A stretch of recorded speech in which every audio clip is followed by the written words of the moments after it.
விக்கி திட்டிருச்சு. மனசு ரொம்ப கஷ்டமாக இருந்துச்சு. அதுக்கப்புறம் அவங்களே சொன்னாங்க, வா வெளியில் போயிட்டு வருவோம், ஆகஸ்ட் 21 பாப்பாவுக்கு ஃபஸ்ட்டு பர்த்டே, அதனால் ட்ரெஸ்ஸு பர்ச்சேஸ் பண்ணிட்டு வரலான்னு சொல்லிட்டு போனோம். போகையில் சண்டையாக தான் இருந்தது ஸ்டார்டிங் வீட்டில். அப்புறம் அவங்க ட்ரைவ் பண்ண நார்மலாகிடுச்சு, மைண்டே ரிலாக்ஸ் ஆகிடுச்சு. என்னத்தை சண்டை போட்டு என்னத்தை வாங்க போகிறோம் அப்படின்ட்டு. தமிழ் யூனிவர்சிட்டி உங்களுக்கு தெரியுதுங்களா? அழகாக இருக்கும் வெளிலேருந்து பார்க்கவே. தஞ்சாவூர் என்ன தான் அழகு இல்லை, அதனால தான் எனக்கு சென்னை லைஃப் செட் ஆகலை.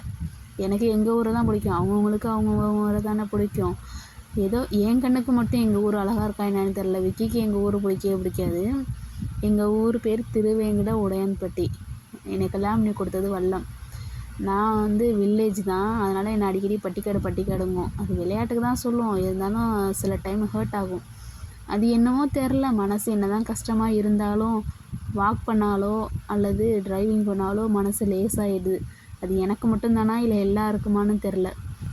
விக்கி சொன்னாங்க, தஞ்சாவூரில் புதுசாக மால் ஓப்பன் ஆகிருக்கு, அப்படியே அந்த மாலுக்கு போகலான்னு சொல்லிட்டு. மாலில் ஒரே ஃபன்னு தான். ஏன்னா நான் வந்து எலிவேட்டரில் போனது கிடையாது, லிஃப்ட்டு தான். அதை வந்து அடுத்த வீடியோவில் பார்க்கலாம். ஓகே, பாய்.